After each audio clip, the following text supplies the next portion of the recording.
Some of history's most celebrated finds were brilliant lies. These great hoaxes, from fake missing links to phantom islands, were crafted to deceive millions. By the end of this journey, you will understand the psychology behind these legendary deceptions and how to spot the signs of a well-told historical lie. We will uncover who really created the Piltdown Man and why two young girls convinced the world they photographed fairies. What makes us so willing to believe a story that seems too good to be true? Behind every great historical lie is a human desire so powerful it overrides the truth. People create hoaxes for many reasons. Some chase fame, desperate to see their name in the history books. Others seek profit, crafting a valuable artifact to sell to the highest bidder. And sometimes the motive is purely intellectual rebellion, a clever prank meant to poke holes in the arrogance of experts. History reveals a clear pattern. Periods of intense scientific discovery are especially fertile ground for fakes. When new theories create gaps in our knowledge, there is a powerful urge to fill those voids, often with a sensational story that seems to provide the missing piece. In these moments of collective curiosity, a well-told lie can feel more satisfying than a complicated, uncertain truth. Experts who study deception point out that hoaxes spread most easily where critical questions are not being asked. If a story aligns with what people already want to believe, it can bypass scrutiny entirely. This is why these fabrications tap directly into our deepest curiosities and even our fears. A story about a discovered missing link speaks to our quest for origins. A tale of photographed fairies offers a glimpse of magic in a world becoming ever more scientific. These are not just lies, they are narratives that fulfill a deep-seated need for wonder and explanation. By understanding the psychological soil in which these seeds of deception grow, we can better appreciate their enduring power. This foundation prepares us to look closer at the deceptions that captivated the world, starting with one of the most infamous scientific forgeries ever conceived. In 1912, a man named Charles Dawson made an announcement that sent shockwaves through the world of science. He claimed to have found the fossilized remains of the missing link in a gravel pit near Piltdown, England. The specimen, dubbed Piltdown Man, appeared perfect. It had a human-like brain case paired with an unmistakably ape-like jaw. For decades, this find was celebrated as a major British contribution to the story of human evolution. It fit so neatly into the prevailing expectations of the time that few thought to question its authenticity. The desire for it to be real was simply too strong. The deception was incredibly thorough. The bones were artificially stained with potassium dichromate to give them an aged, mineralized appearance. The teeth in the ape jaw were carefully filed down to mimic the wear patterns of a human ancestor. This was not a rushed job, it was a patient, meticulous fraud designed to withstand the scientific scrutiny of the era. For over 40 years it did. The Piltdown forgery succeeded because it told a story that many leading scientists in Britain desperately wanted to hear. In an age of intense national rivalry, the idea that the cradle of humankind might be found in the English countryside was a powerful source of pride. This nationalistic fervor created a blind spot, allowing experts to overlook the fact that the jaw and skull did not fit together naturally, and that the fossil was an anatomical impossibility. The truth finally began to unravel in the 1950s with the development of more advanced dating methods. Tests revealed the skull was only a few thousand years old, and the jaw was from a modern orangutan. The scientific community was humiliated. How could so many brilliant minds have been fooled for so long? the Piltdown Man stands as a stark lesson in how ambition and preconceived notions can overshadow evidence, a warning from history about the cost of believing what we wish to be true.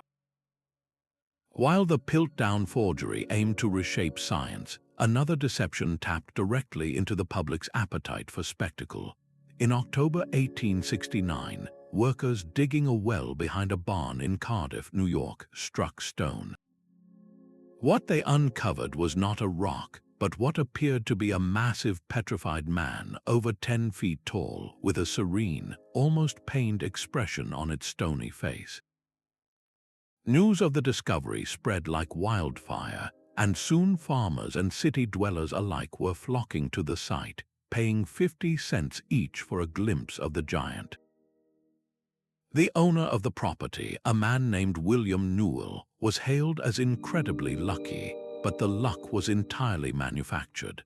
The giant was the brainchild of a tobacconist and atheist named George Hull. Hull had secretly commissioned the statue to be carved from a block of gypsum in Chicago, then transported it back to New York and buried it on his cousin Newell's farm.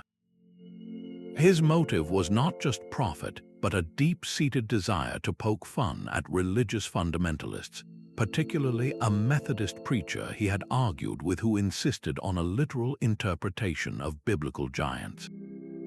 Hull wanted to create a fake giant so convincing that these believers would be publicly humiliated when they embraced it. The public reaction surpassed his wildest dreams. The Cardiff Giant became a national sensation. Newspapers debated its origins, calling it everything from an ancient statue to a petrified prehistoric giant. Prominent scientists were divided. One paleontologist declared it the most remarkable object ever discovered in the country, while a geologist from Yale correctly identified it as a modern fake, pointing out the fresh tool marks and the type of stone used. The debate only fueled public fascination, creating a perfect storm of curiosity and controversy. P.T. Barnum, the master showman, saw its value and offered to lease the giant. When his offer was refused, he simply created his own plaster replica and claimed his was the real one, further muddying the waters and drawing even larger crowds in New York City. The hoax succeeded because it perfectly mirrored the cultural tensions of its time. It stood at the crossroads of science and religion, faith and skepticism, allowing people to see in it exactly what they wanted to believe. For some, it was scientific proof of a biblical past. For others, it was a fascinating natural wonder. And for a shrewd few, it was simply a brilliant money-making scheme. When Hull finally confessed a few months later, many who had paid to see the giant felt foolish, yet the spectacle had already cemented its place in history. The Cardiff Giant reminds us that a hoax does not need to fool every expert to be successful. It only needs to capture the public's imagination, proving that sometimes the story we want to hear is far more powerful than the truth standing right in front of us. From the spectacle of a stone giant, we move to a mystery penned on fragile parchment. An ancient book written entirely in a language that does not exist has defied understanding for centuries. Known as the Voynich Manuscript, its pages are a labyrinth of the unknown. Strange, looping script flows next to illustrations of plants that have never grown on Earth, intricate astrological diagrams, and drawings of women bathing in what appears to be a system of green, interconnected pools.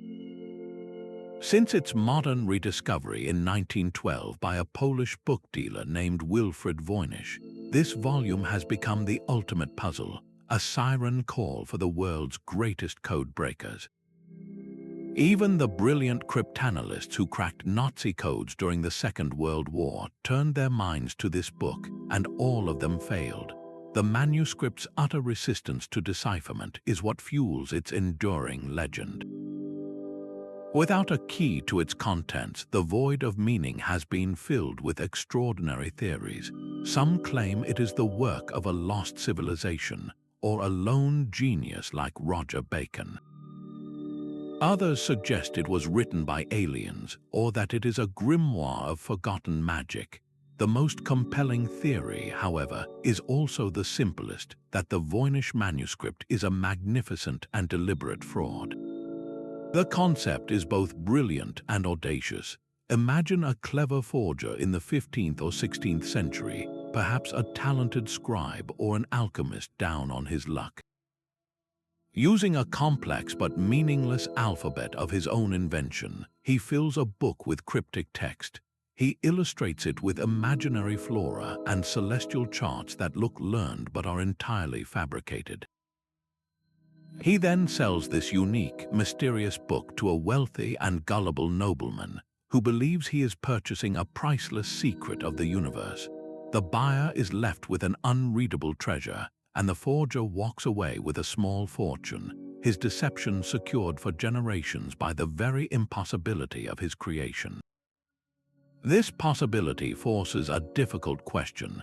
Is the manuscript's enduring mystery a testament to its profound secrets, or is it proof of a hoax so perfectly engineered that its silence is its greatest trick? The allure of the Voynich manuscript lies not in what it says, but in what it refuses to reveal. It demonstrates that a hoax can achieve immortality not through the story it tells, but through the endless stories it inspires, thriving on the human hunger for an enigma that can never be truly solved.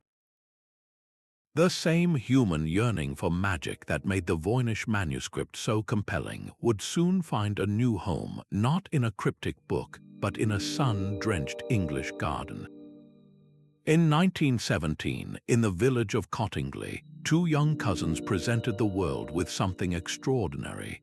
16-year-old Elsie Wright and her 9-year-old cousin Frances Griffiths claimed they had not only seen fairies at the bottom of their garden, but had photographed them. The images they produced were startlingly clear. In one, Frances gazes serenely at a group of delicate, winged figures dancing before her. In another, Elsie is offered a posy by a graceful, gnome-like creature. These were not blurry smudges, they were crisp, detailed portraits of the impossible. At a time when the horrors of the First World War had left a deep emotional scar across the world, the idea of innocent fairies playing in an English garden was a powerful balm for a weary public. The photographs offered a doorway back to a more innocent, enchanted world, and people were desperate to step through. The hoax gained its most powerful ally in Sir Arthur Conan Doyle, the celebrated author of Sherlock Holmes. Doyle, a devoted spiritualist who had lost his son in the war, was actively searching for proof of life beyond the physical world. He saw the Cottingley photographs not as a childish prank, but as definitive scientific evidence of the supernatural. He wrote extensively about them, lending his immense intellectual credibility to the girl's story and fiercely defending their authenticity against a growing number of skeptics. The deception was in reality charmingly simple. Elsie, who had worked as a photographer's assistant, had drawn and cut out the fairies from a popular children's book. She then attached them to hatpins and stuck them into the ground, creating the illusion that they were floating and dancing beside her cousin. The camera did the rest of the work. For decades, the cousins maintained their story, even as they grew into adulthood. The hoax had taken on a life of its own, far bigger than they had ever intended. It was only in their old age, decades later, that they finally confessed. Elsie admitted it had started as a simple trick to stop the grown-ups from scolding them for getting their clothes wet by the stream. They never imagined their private game would captivate a world starved for wonder, or that a man as brilliant as Conan Doyle would become its most vocal champion. The Cottingley fairies show us that the most powerful hoaxes are not always born from malice or greed. They can spring from a simple childhood prank, only to be magnified by the profound emotional needs of the moment. When an authority figure like Doyle championed the photos, he gave millions permission to believe in the unbelievable. This case is a perfect illustration of how a deception survives not on the strength of its evidence, but on the depth of our collective desire for it to be true. The world wanted to believe in fairies, and so, for a long time, it did. A mechanical man sat poised at its chessboard, an enigma of wood and clockwork that captivated the courts of Europe. Crafted in 1770 by the Hungarian inventor Wolfgang von Kempelen, this marvel known as the Turk was presented as a pure automaton, a machine capable of independent thought and strategy. Its creator would theatrically open the cabinet doors before each match, revealing a complex nest of gears and levers to the audience, seemingly proving no human could possibly be concealed inside. Yet as the game began, the Turk would smoothly move its pieces, often defeating the finest chess minds of the age. It was a performance designed for one purpose, to dazzle Empress Maria Theresa, and it worked perfectly. The illusion was so convincing that for 85 years the machine traveled the world, leaving a trail of baffled intellectuals and defeated champions in its wake. The secret to the Turk's genius was not complex machinery, but a simple, brilliant deception. Hidden within the cabinet was a human chess master, a skilled player who would contort his body to avoid detection during von Kempelen's grand reveal. An intricate system of silent levers and a sliding seat allowed the operator to follow the game on a duplicate board and control the Turk's arm from within. The whirring sounds of clockwork heard by the audience were not powering a thinking machine. They were merely part of the stagecraft, masking the quiet, calculated movements of the man inside. This hidden director was the true intelligence behind every move, a fact that eluded even its most famous challengers, including Napoleon Bonaparte, who famously lost a game to the automaton and reportedly reacted with a mix of frustration and awe. Why did so many brilliant minds fail to see the truth? The Turk arrived in an era intoxicated by the possibilities of automation. People were ready to believe that clockwork could mimic human intelligence because the technology of the day felt like magic. Experts proposed wild theories involving magnets, complex mechanical brains, or even spiritual forces, their imaginations running far ahead of the evidence. The real lesson of the Turk is not about its hidden operator, but about the audience. People saw a thinking machine because they desperately wanted one to exist. This same human tendency to project understanding onto complex systems is powerfully relevant today. When we interact with advanced artificial intelligence, we must remember the Turk. The most sophisticated algorithms can create the powerful illusion of consciousness and intent, but they are, at their core, following a set of instructions designed by humans. The Turk's long and successful deception stands as a timeless reminder that our sense of wonder can be the greatest magician of all, capable of making us see intelligence in gears and genius in code, if the story is compelling enough. The same craving for a connection to genius that powered the Turk's illusion also fueled a different kind of deception, one that unfolded not in a royal court but in the quiet world of literary scholarship. In 1794, a young law clerk named William Henry Ireland made an astonishing announcement. He had discovered a trove of priceless documents, all purportedly written by the hand of William Shakespeare himself. The collection included personal letters, a love poem to his wife Anne Hathaway, and even the manuscript for a brand new, never-before-seen play titled Vortigern and Rowena. Literary London was electrified. For centuries, Shakespeare's life had been a frustrating blank slate, and here was a young man offering a direct window into the bard's soul. The desire for these documents to be genuine was overwhelming, creating a perfect environment for the hoax to take root. Ireland was a skilled and patient forger. He taught himself to mimic Elizabethan handwriting by studying genuine signatures and documents. He used old paper, aged it with tea and smoke, and even acquired antique wax for the seals. His forgeries were not just copies, they were creative acts. He filled the letters with intimate details, crafting a version of Shakespeare that was pious, romantic, and deeply human, a figure that perfectly matched the romantic sensibilities of the era. The most audacious part of his scheme was Vortigern and Rowena. A full-length play was commissioned and staged at the famous Drury Lane Theatre, with the legendary actor John Philip Kemble in the lead role. The performance, however, was a disaster. Kemble, who was deeply suspicious of the play's authenticity, deliberately hammed up his performance, delivering the already weak lines with such exaggerated solemnity that the audience began to laugh. The play was a flop, and the curtain fell on a stage of ridicule rather than triumph.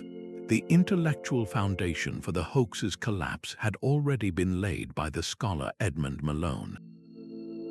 In a meticulously detailed book, Malone dissected the forgeries one by one.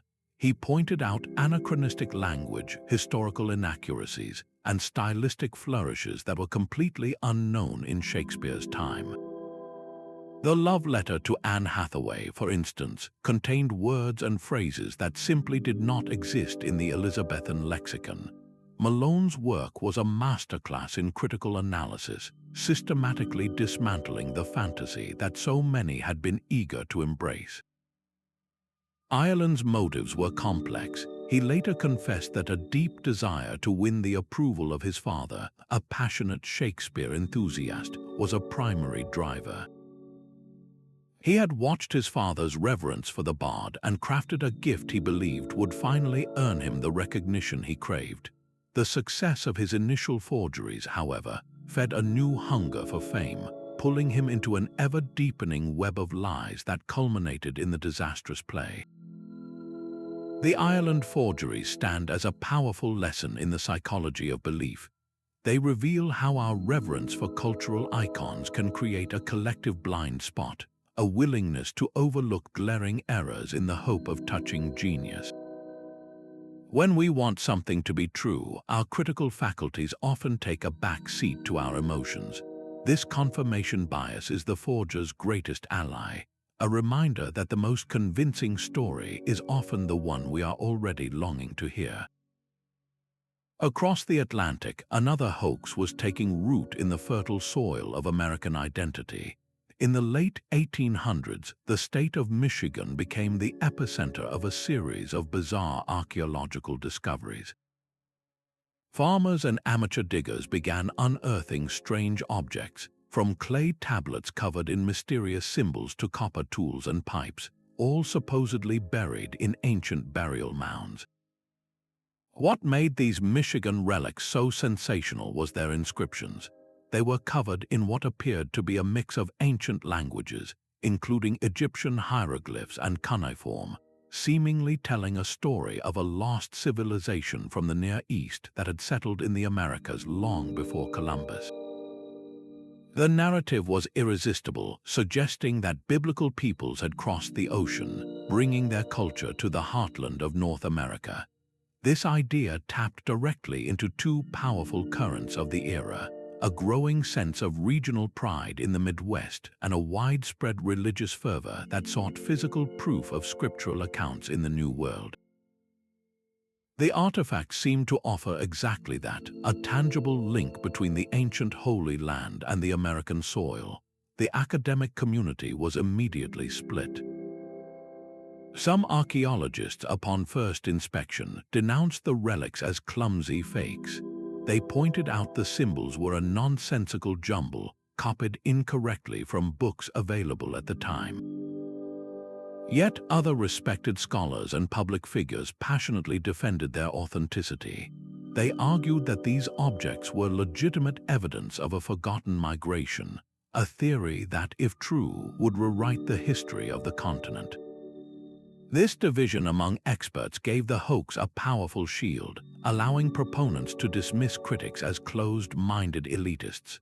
The truth was that the relics were a coordinated deception, likely produced by a small group of individuals.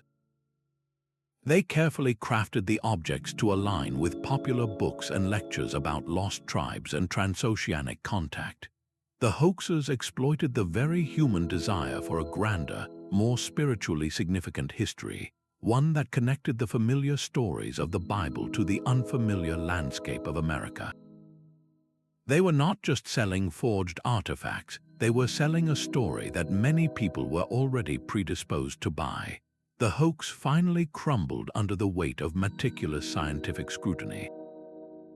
Closer examination revealed the telltale signs of modern tools.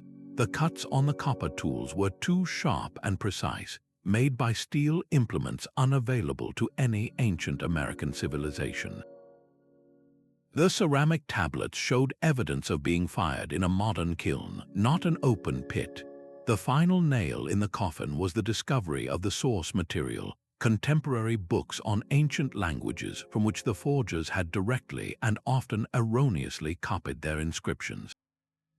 The Michigan relics stand as a classic example of an ideologically driven hoax. Its success was not measured by how well it fooled all experts, but by how perfectly it served the beliefs of a specific audience. For those who wanted to believe in a biblical past for America, the relics were all the proof they needed. This case reminds us that a deception is often most potent when it tells us not just what we can believe, but what we already, in our hearts, desire to be true. A different kind of theft unfolded not in a library or a tomb, but in the icy, prestigious world of polar exploration. In the early 20th century, a collection of remarkable fossils began to surface, presented as the fruits of a daring Arctic expedition led by a man named William Ziegler. These specimens, said to be unearthed from uncharted territories, promised evidence of unique prehistoric life forms from a lost world. The scientific community, caught up in the global race for polar discovery, was initially thrilled. Here was a chance to claim a major breakthrough from the very edge of the map. The allure of the unknown Arctic lent an immediate credibility to the finds, making them seem too exotic and difficult to obtain to be anything but genuine. This credibility was the hoax's greatest asset. The perpetrators understood that the story of their origin was just as important as the objects themselves. By attaching the fossils to a celebrated, perilous endeavor, they bypassed initial scrutiny. Who would dare question relics hauled back from the roof of the world?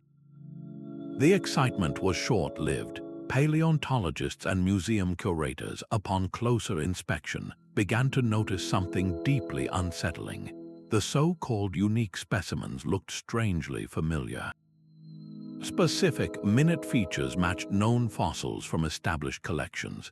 Then came the most damning evidence, faint but legible catalog numbers, etched into the stone by meticulous museum registrars years before.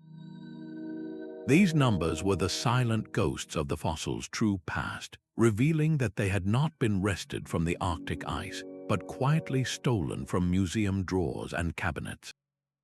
The deception was a calculated rebranding operation.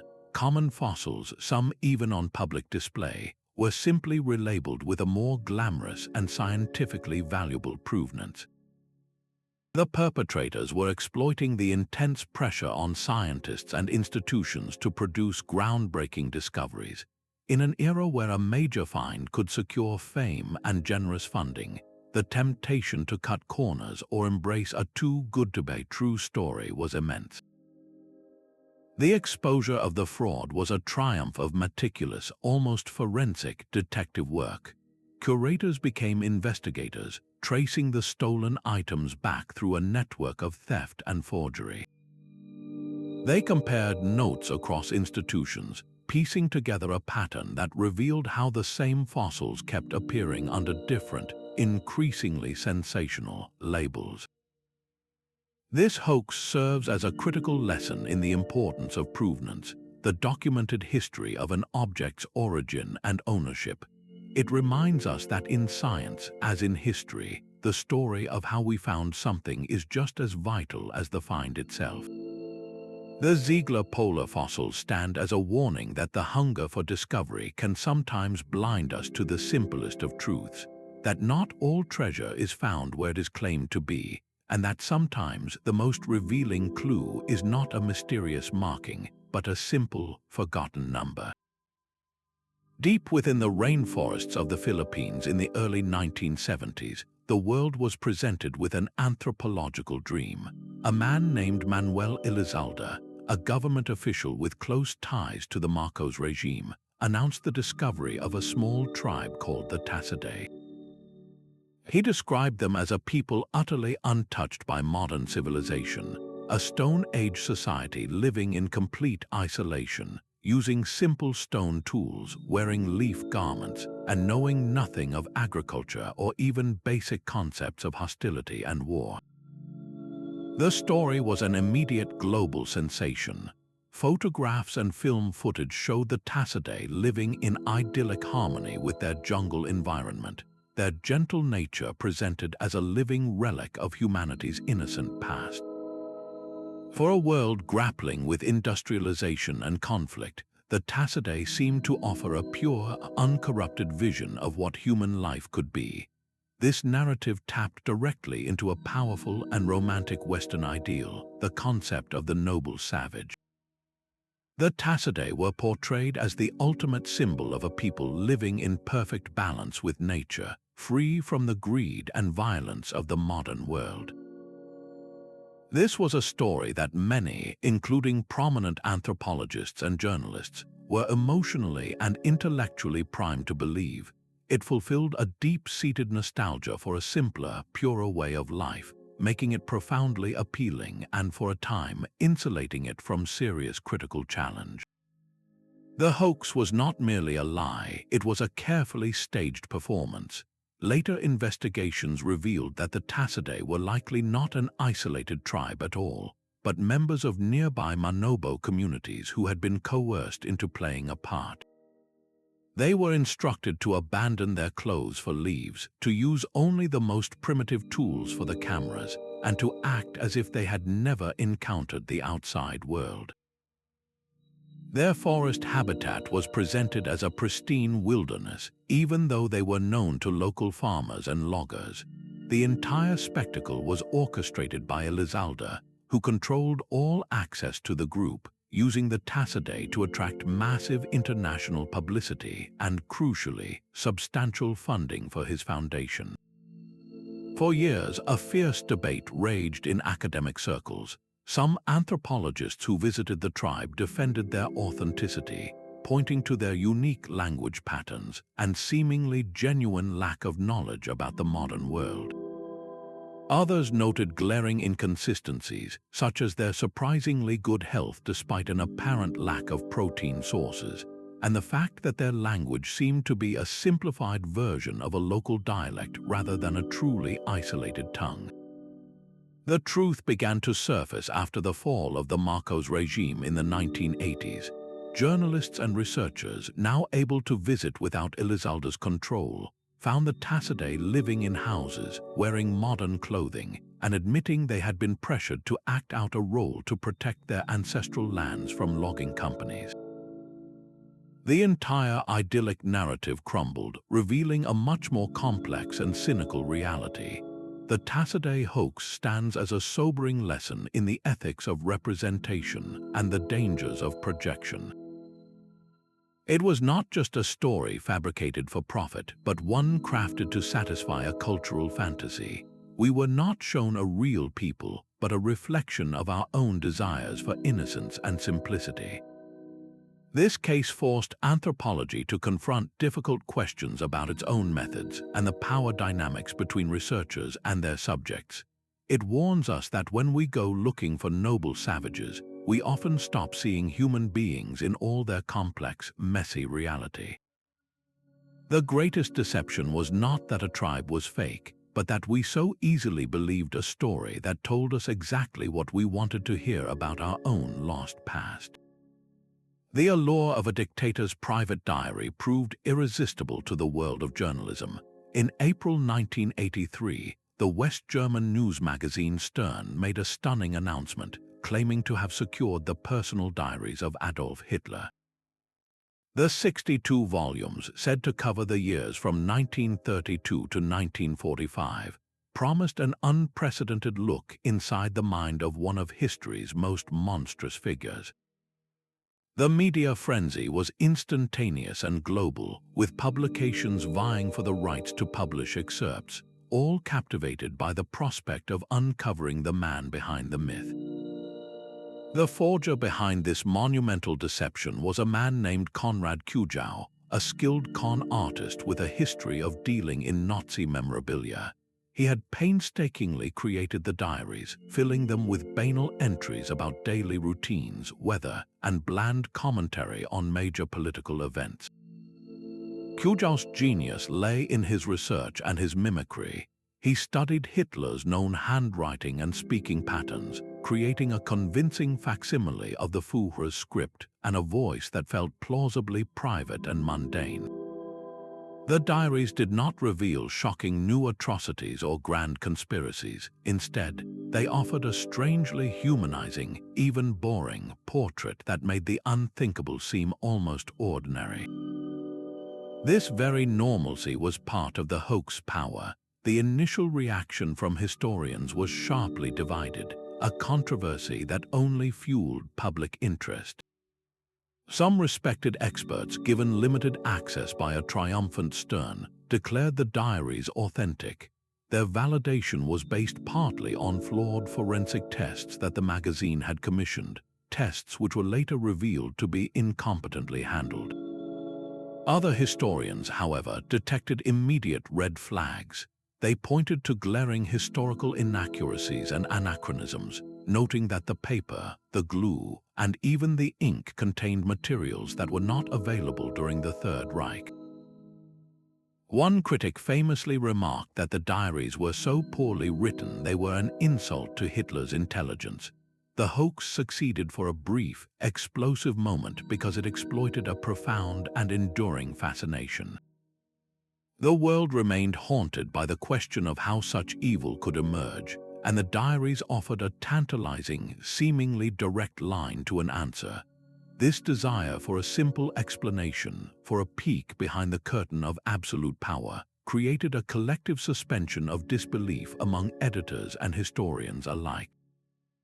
The drive for a sensational exclusive story overrode the fundamental principles of due diligence and ethical journalism. The collapse was as swift as it was embarrassing. Just weeks after the initial publication, official forensic analysis ordered by the German government delivered the definitive verdict.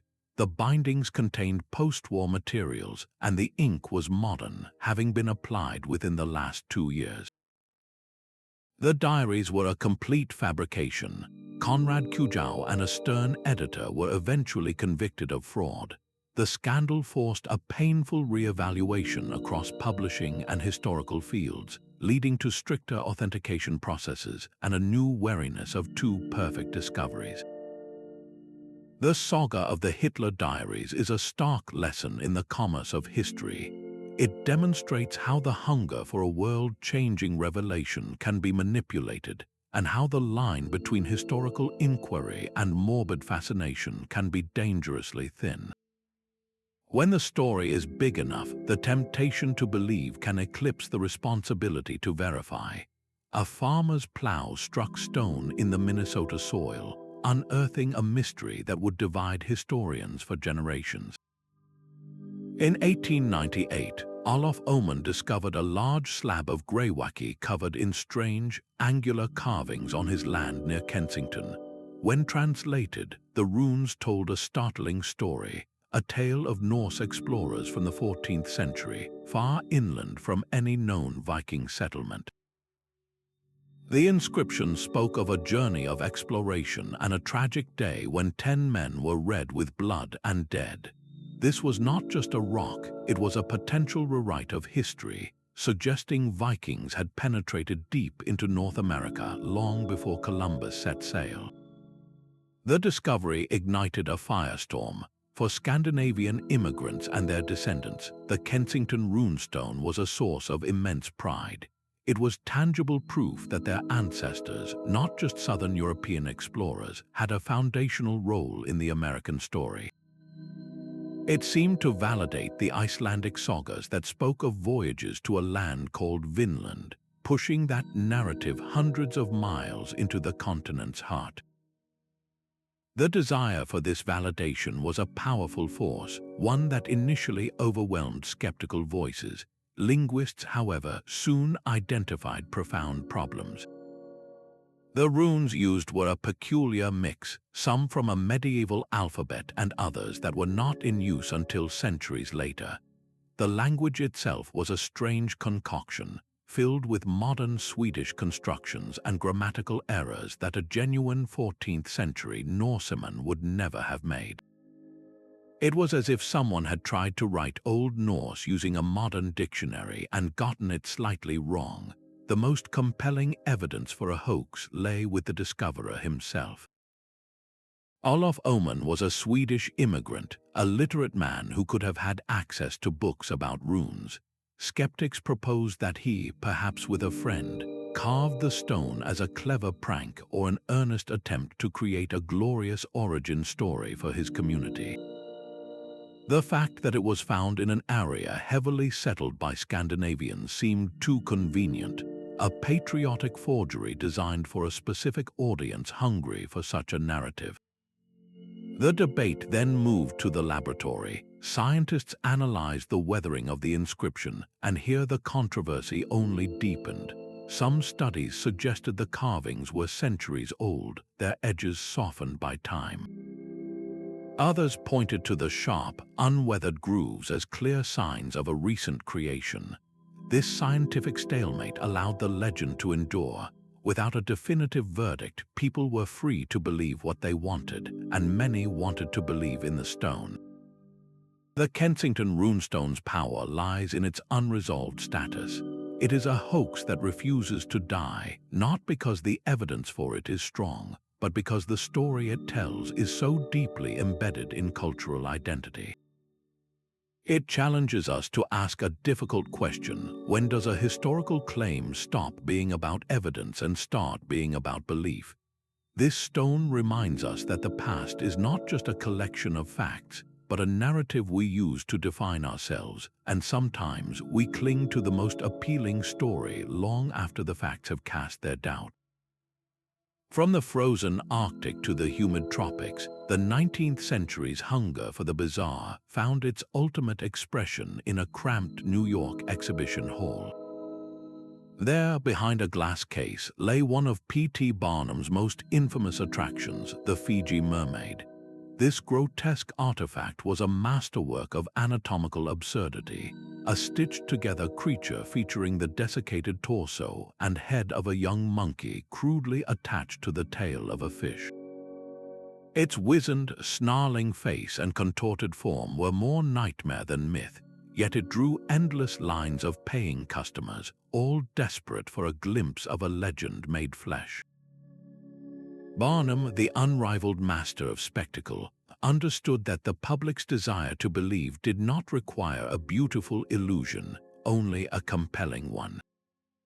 He did not present the mermaid as a beautiful siren, but as a shocking scientific curiosity, a creature so strange it had to be real. His promotional genius was in the presentation. Sensational posters depicted beautiful, classical mermaids to fire the imagination, while planted stories in newspapers debated the creature's origins, creating a manufactured controversy that made the public feel like they were part of a grand scientific debate. The mermaid itself was likely crafted by Japanese fishermen using a traditional art form called ningyo, where they would create mythical creatures for festivals and religious purposes. These artifacts sometimes made their way to the West via sailors, where they were seen not as folk art, but as biological specimens. Barnum acquired one such creation and recognized its immense potential not as a zoological find, but as a theatrical prop for the greatest show on Earth. The reaction from experts was exactly what Barnum's strategy required: a perfect division. Some naturalists immediately denounced it as a clumsy, obvious fake, pointing to the clear seams and the incompatible skeletal structures. Yet other respected figures, caught up in the era's excitement over new species from unexplored seas, publicly entertained the possibility that it could be a previously unknown form of life. This division gave the public permission to make up their own minds, and in that space of uncertainty, the hoax thrived. People were not paying for a lesson in anatomy, they were paying for a story. The Fiji mermaid's power came from its deep roots in maritime folklore. For centuries, sailors had returned from long voyages with tales of enchanting or monstrous creatures seen in the ocean's vastness. Barnum's creation gave a physical form to those campfire stories, a tangible anchor for all the whispered legends of the deep. It proved that a hoax does not need to be perfect. It only needs to tap into a pre-existing vein of wonder and fear. In the dim light of the exhibition hall, skepticism melted away, replaced by the thrilling possibility that the world was still a place of dark and magical secrets. This case stands as a pure example of hoax as commercial entertainment, where the line between exploitation and amusement is deliberately blurred. Barnum was not trying to reshape science or history. He was simply giving the public what it wanted, a chance to be fooled, to marvel, and to debate the impossible. His genius was in understanding that the most valuable commodity was not truth, but curiosity itself. A brass plate, weathered and green, lay half buried on a California hillside in the 1930s. Its inscription told a story that historians had longed to prove, that the English privateer Sir Francis Drake had landed on that very coast in 1579, nailing this metal plaque to a post to claim the territory for his queen. The discovery seemed to solve a centuries-old mystery, providing a tangible anchor for a legendary voyage. Experts who examined the plate were initially convinced. The language closely matched accounts from Drake's own chronicler, detailing the claim and even mentioning the indigenous people they had encountered. It was a perfect historical fit, a missing piece that slid neatly into the established narrative, and it was celebrated as one of the most significant American historical finds of its time. The deception, however, was woven into the metal itself. While the words seemed right, subtle anachronisms in the phrasing would eventually stand out to linguists, hints of a modern hand at work. The most definitive proof came not from a library, but from a laboratory.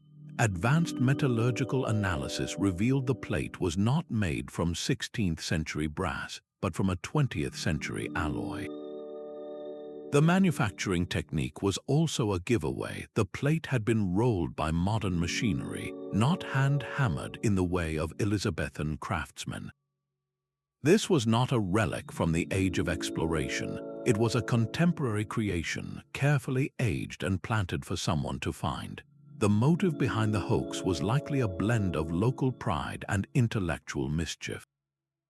The perpetrators, who were never officially identified, possessed a deep knowledge of Drake's voyage.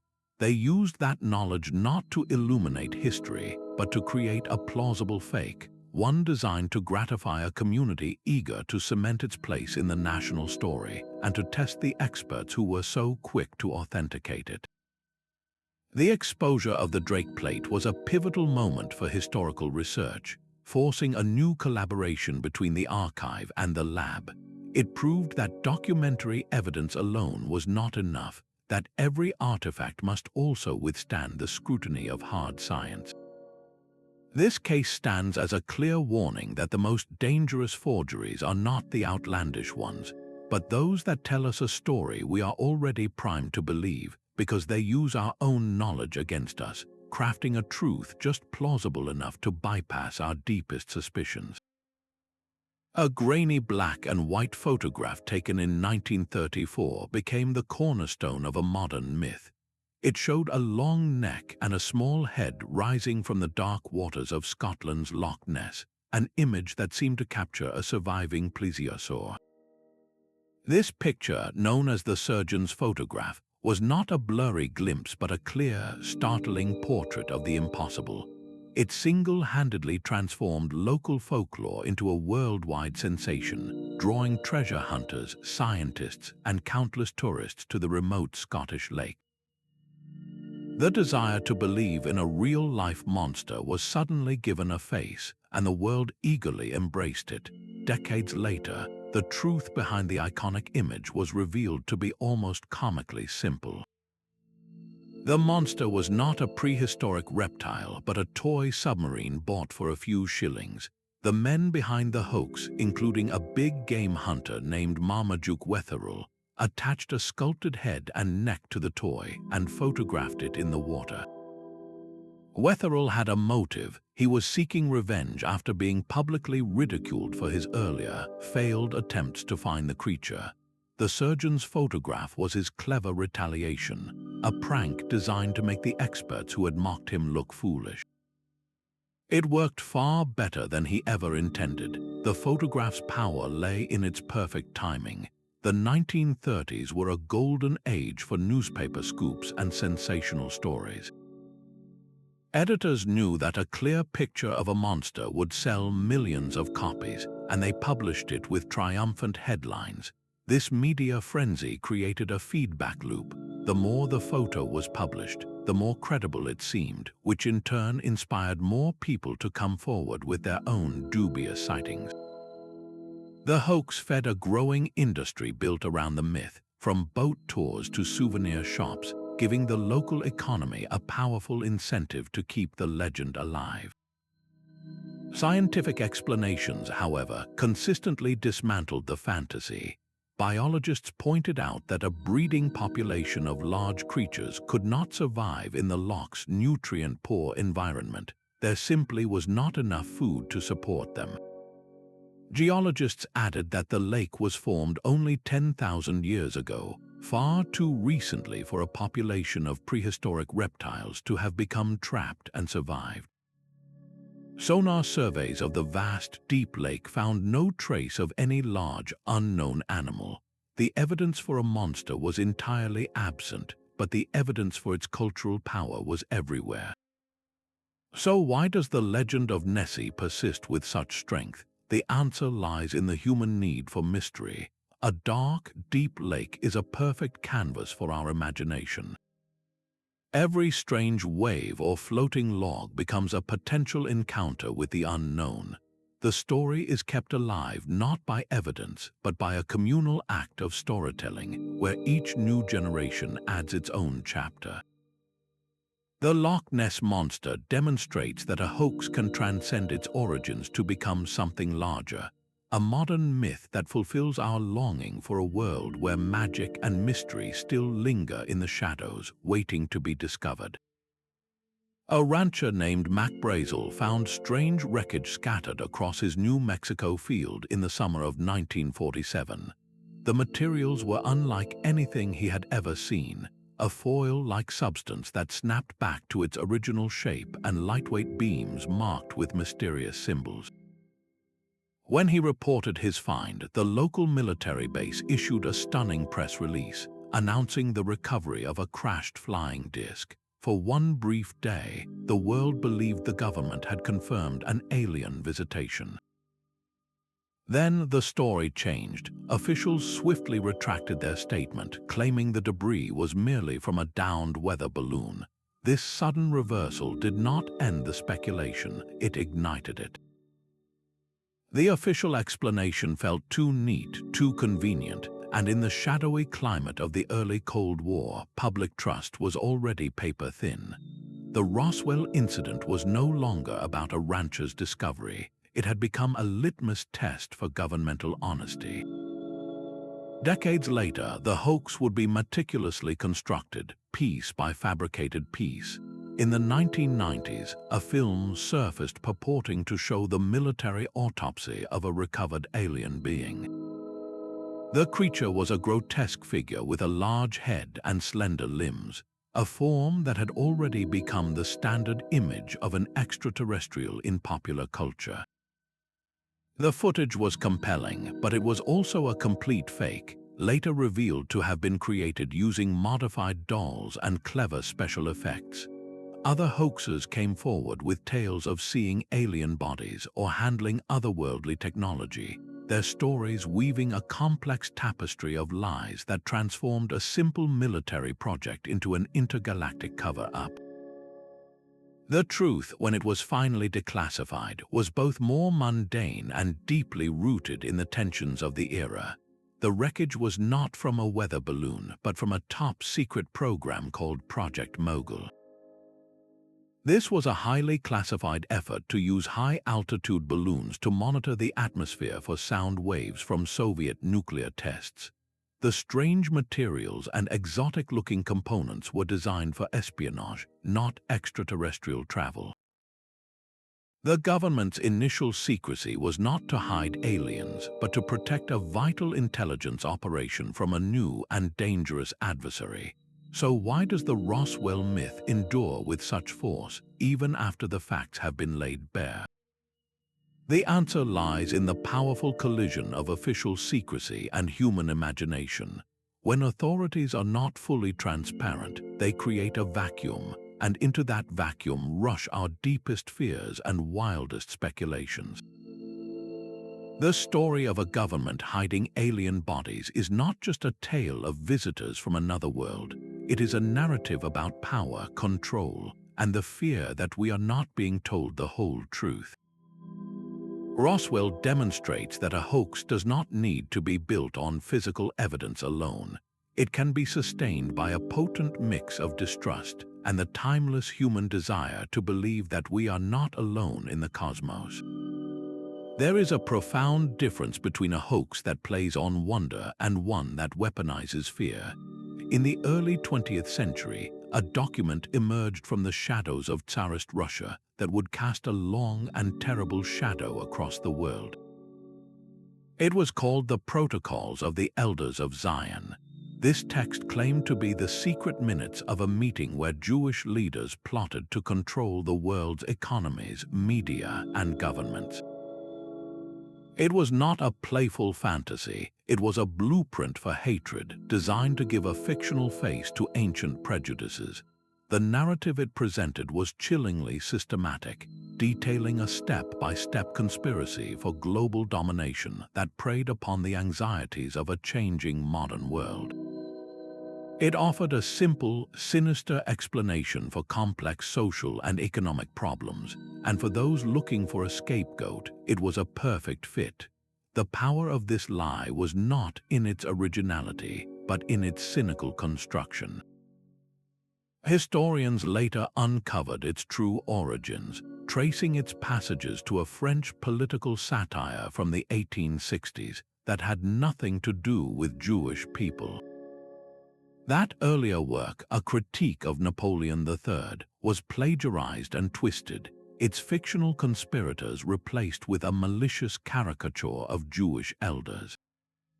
The forgers, likely agents of the Russian secret police, stitched together this patchwork of stolen ideas to create a tool for diverting public anger away from the Tsar's failing regime and onto a minority group.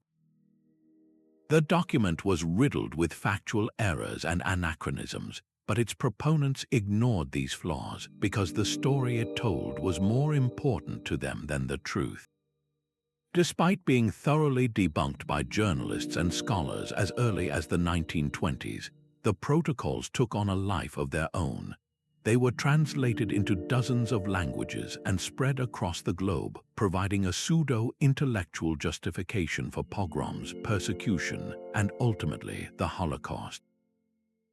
Even today, long after its fraudulent nature has been laid bare in courtrooms and academic studies, the document continues to be circulated by hate groups and authoritarian regimes. This persistence reveals a terrifying truth: that a lie does not need to be credible to be dangerous. It only needs to be useful to those who wish to spread fear and justify cruelty. The legacy of the protocols is a warning that echoes through history. It forces us to confront the ethical weight of historical analysis, reminding us that what we choose to believe or what we allow others to believe unchallenged can have devastating real-world consequences. This was not a hoax for fame or profit. It was a hoax for power, a deliberate act of psychological warfare that shows how easily fabricated evidence can be used to fuel violence and discrimination when it aligns with a pre-existing ideology of hate. Deep within private collections and museum halls, objects of impossible perfection began to surface. These were the crystal skulls, flawless carvings from single blocks of clear or milky quartz, their surfaces so polished they seemed to glow from within. Promoted as relics of ancient Mesoamerican cultures like the Aztec or the Maya, they were said to hold profound mystical powers, from healing energies to the ability to see the future. Their cold, beautiful perfection made them irresistible artifacts for a world enthralled by both spiritualism and the romanticized mysteries of lost civilizations. The skulls seemed to offer a tangible link to a past filled with esoteric knowledge, a perfect fusion of art and magic. This narrative, however, was a carefully crafted illusion designed to exploit a very specific cultural moment. The 19th century was a golden age for both archaeology and spiritualism, as museums scrambled to fill their displays with treasures from exotic lands, and the upper classes held seances to contact the other side. The crystal skulls arrived as the perfect commodity. They bridged two worlds, appearing as both a scientific marvel and a spiritual talisman. Hoaxers, likely skilled artisans in Europe, recognized this demand and set to work. Using advanced lapidary tools, they carved these mesmerizing objects not in ancient jungle workshops, but in modern European ones, creating a product tailored to the fantasies of their buyers. For decades, the origins of the skulls were a subject of intense debate.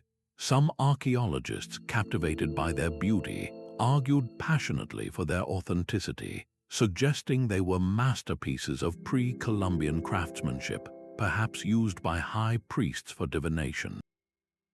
The sheer technical skill required to carve solid quartz without shattering it was seen as evidence of a lost, advanced technology. This debate created a cloud of plausible deniability that allowed the hoax to flourish.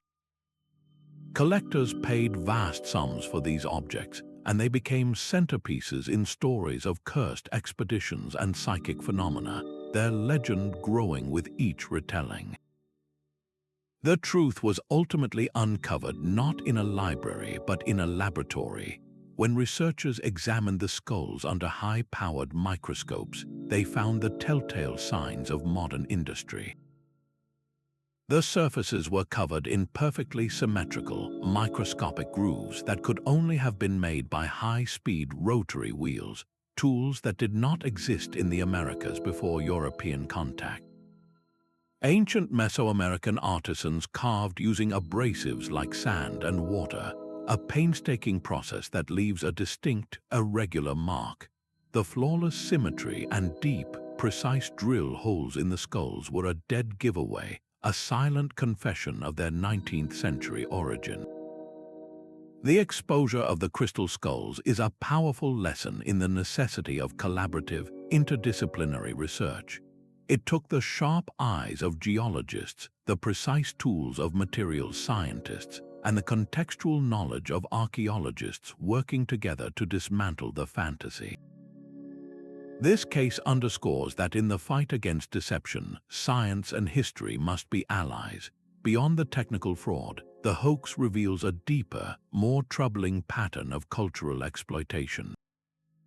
The skulls were not just fakes, they were a distortion. They presented a sanitized, mystical version of complex Mesoamerican cultures, reducing their rich and often violent history to a single, marketable symbol of esoteric wisdom.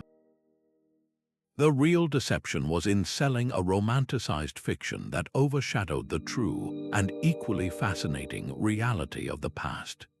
The air inside King Tutankhamun's tomb had been still for over 3,000 years when Howard Carter broke the seal in 1922.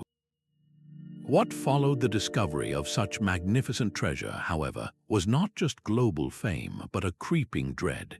The sudden death of the expedition's financial backer, Lord Carnarvon, just months after entering the burial chamber, became the spark that lit the fuse of a modern myth.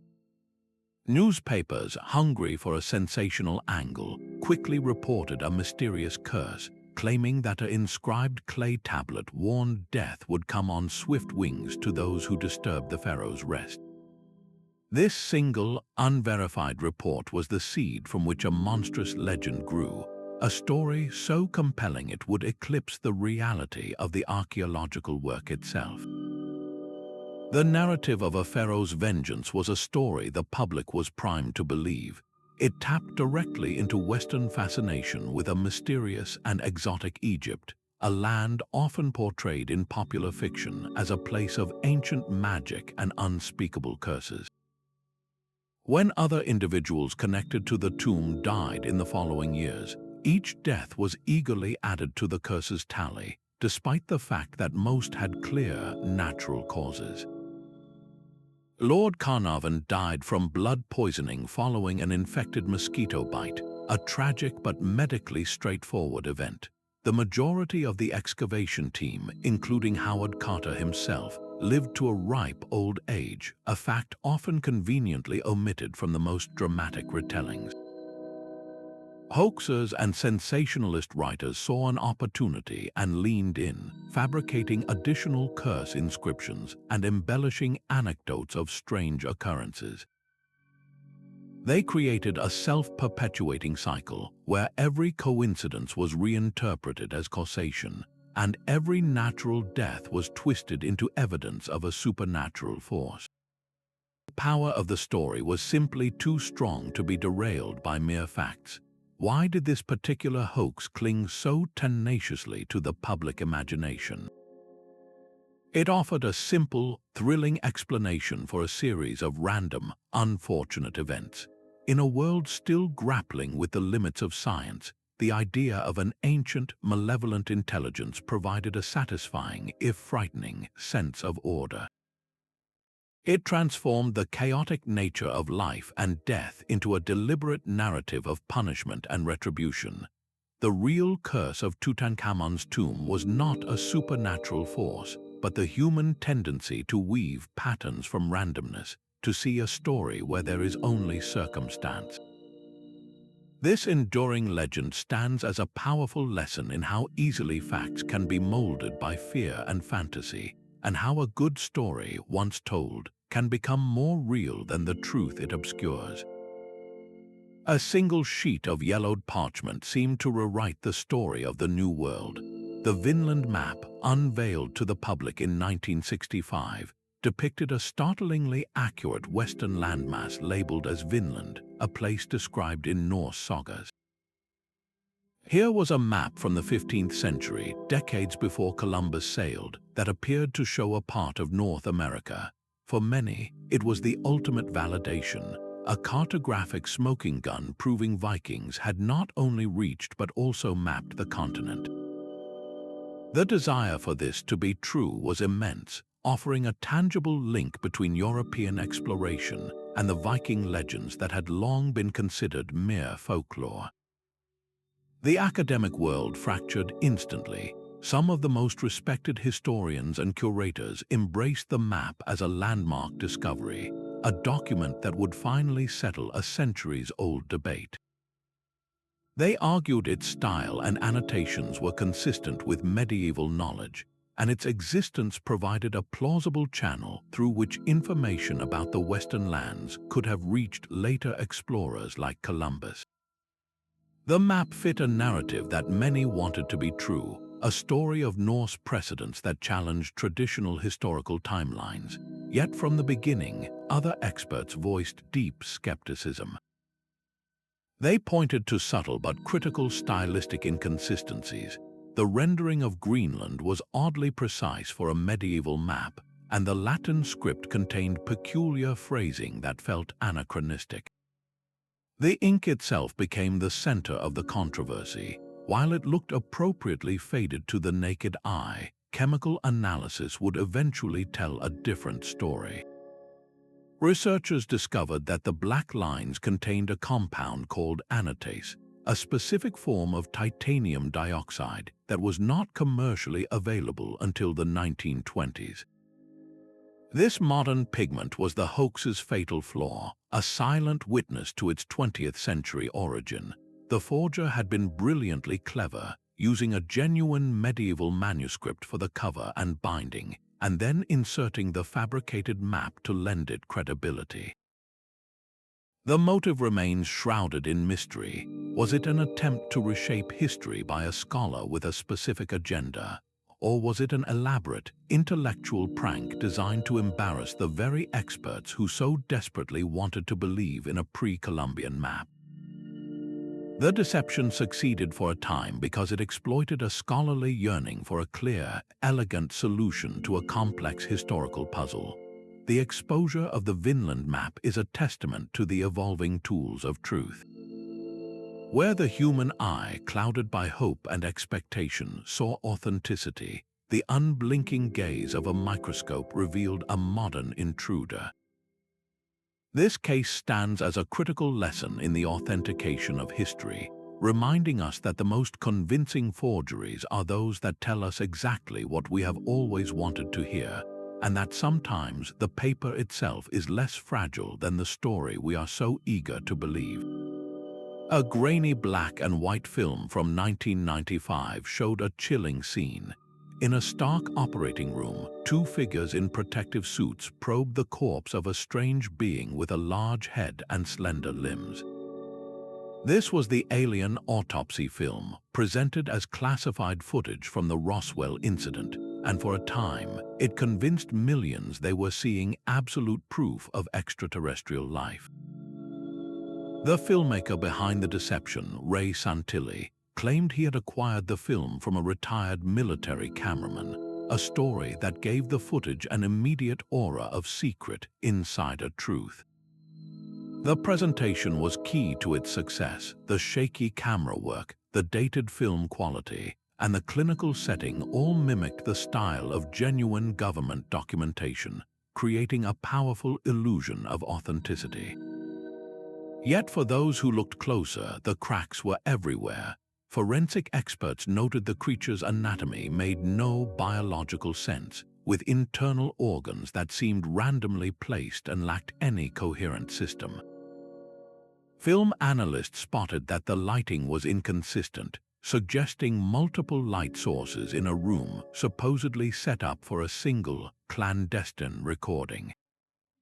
Even the props were wrong. The medical instruments used in the autopsy were outdated models from a much later period, an anachronism that betrayed the film's modern creation. The hoax was a carefully crafted piece of special effects, constructed using animal parts from a butcher shop and a sculpted body. Santilli later admitted the fabrication, explaining he had created it to reignite public interest in the Roswell story and undoubtedly to turn a substantial profit. Why did so many dismiss these glaring errors? The film did not exist in a vacuum. It landed in a culture already saturated with UFO lore and deep public skepticism toward official government narratives. It plugged directly into an existing web of conspiracy theories, providing a seemingly concrete piece of visual evidence that confirmed what many already suspected. The desire for it to be real overrode the critical thinking required to see the clumsy seams in its story. Its eventual debunking was a slow process, relying on technical reviews and ultimately the creator's own confession. The legacy of the alien autopsy film is a stark warning for our modern world.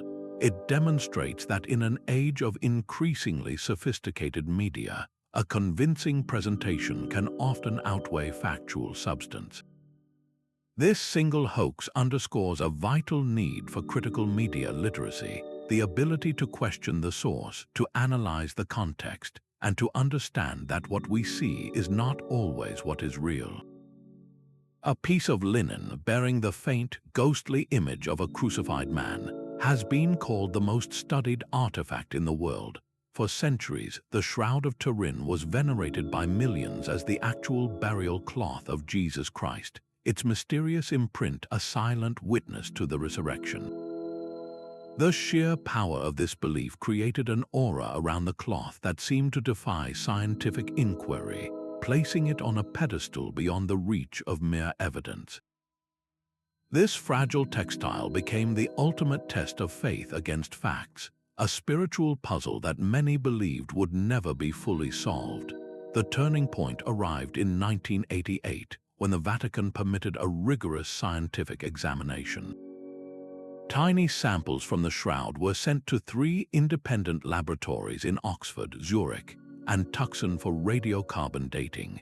The process measured the decay of a radioactive isotope of carbon to determine the age of organic material, and the results were unanimous and stunning. The linen flax used to weave the shroud dated from between 1260 and 1390. The cloth was not 2,000 years old. It was a medieval creation, appearing in the historical record precisely when the tests indicated it was made. For many, this was the final word, a definitive closure provided by cold, hard science. Yet the story did not end there. Proponents of the shroud's authenticity immediately raised objections, arguing that the tested samples could have been contaminated. They suggested a fire in the 1600s, which had damaged the chapel housing the shroud, might have introduced younger carbon into the fabric, skewing the results. Others proposed that a mysterious burst of energy at the moment of resurrection could have altered the cloth's atomic structure, creating the image and confusing the carbon dating process. These arguments, while scientifically tenuous, were emotionally powerful, offering a lifeline for belief in the face of empirical disproof. How was the image created, if not by a miraculous event? The question remains a fascinating scientific puzzle in its own right. Some researchers have successfully replicated the shroud's superficial, straw yellow coloration using simple materials available in the 14th century. Such as a mixture of acidic pigment and myrrh applied to a cloth placed over a bas relief. Others propose it could be the result of a natural chemical process, perhaps from a body interacting with spices and linen over time. What is clear is that no evidence supports the image being the product of a supernatural event, and no artistic technique has been definitively ruled out. The historical context is perhaps the most revealing clue. The shroud first appeared undisputed in the 1350s, a time when the market for religious relics was booming. Churches across Europe competed for pilgrims and their donations by displaying objects of veneration, from splinters of the true cross to the bones of saints. In this environment, the creation of a compelling relic like the burial shroud of Christ was a guaranteed draw, a financial and spiritual incentive that undoubtedly fueled a cottage industry of skilled forgeries. A local bishop at the time even reported finding the artist who had painted it, though his testimony was later suppressed.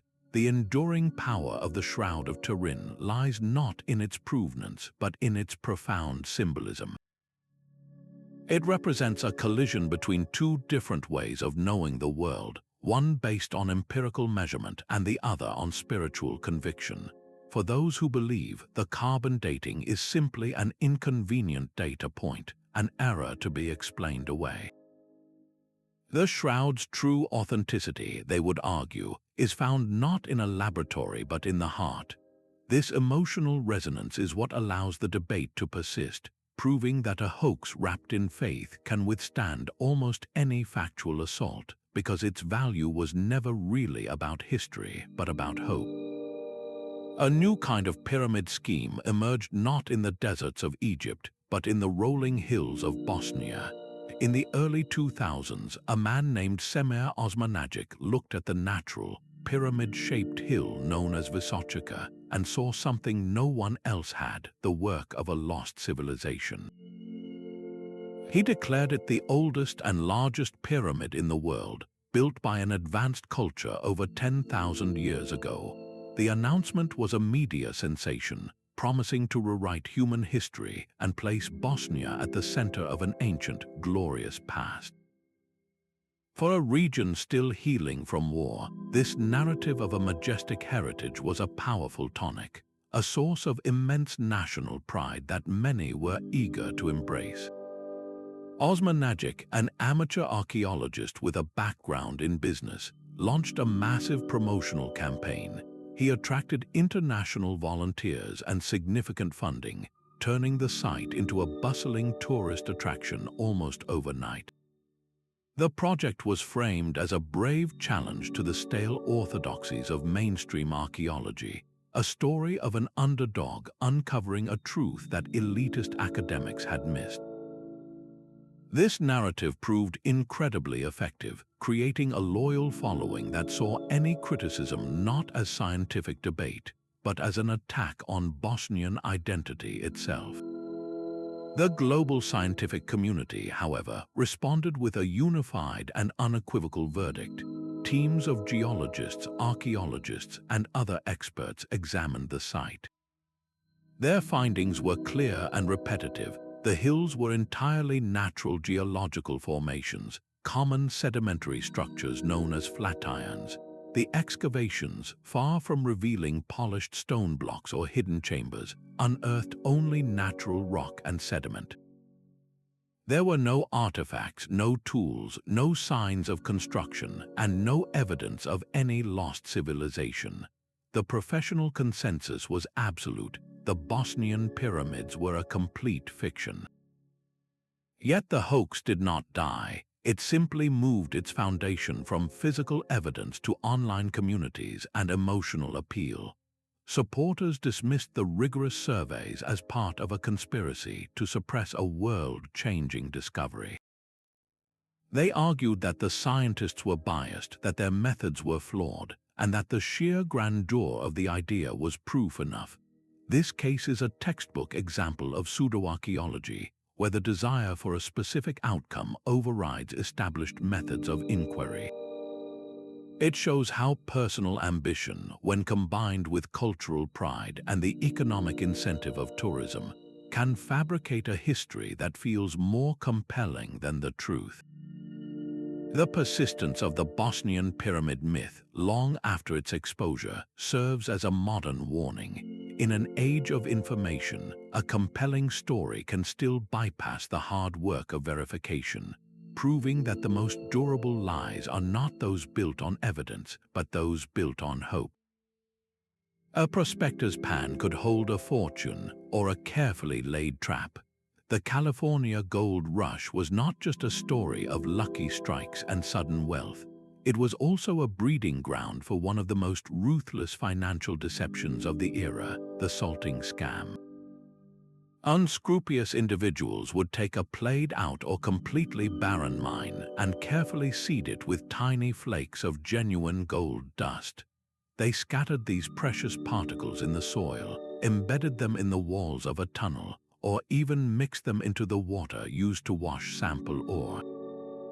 To an eager buyer, a quick panning of this doctored dirt would reveal a glittering promise of untold riches, a sight that could make any caution vanish in an instant. The entire performance was designed to create the illusion of a rich deposit, turning a worthless piece of land into a seemingly valuable claim. The deception did not stop at the mine entrance. These hoaxers often targeted the very experts who were supposed to protect investors. Assayers, the professionals who analyzed ore samples, were sometimes bribed to provide falsified reports confirming the high gold content. Other times they were simply fooled by the cleverly placed gold, testing a salted sample provided by the seller and declaring the claim to be a bonanza. This abuse of trusted authority gave the scam an air of legitimacy, pushing hopeful prospectors and wealthy investors alike to hand over their life savings for a hole in the ground that contained nothing but fool's gold and false hope. The frenzy of the gold rush created the perfect environment for this deception, with thousands of people migrating west in a desperate race for instant wealth. Greed consistently overshadowed common sense. The atmosphere was one of manic optimism, where everyone believed their big break was just one shovel load away. In this climate, a hoaxer did not need to be a genius. They only needed to understand human nature and the powerful allure of a dream. The desire to believe in the next mother lode was so strong that it blinded people to the most obvious red flags. The exposure was often brutal and financially devastating. A new owner, having paid a small fortune for the claim, would hire a crew and begin proper, deep excavation. The initial salted surface material would yield a few encouraging flakes, but as they dug deeper, the truth became undeniable.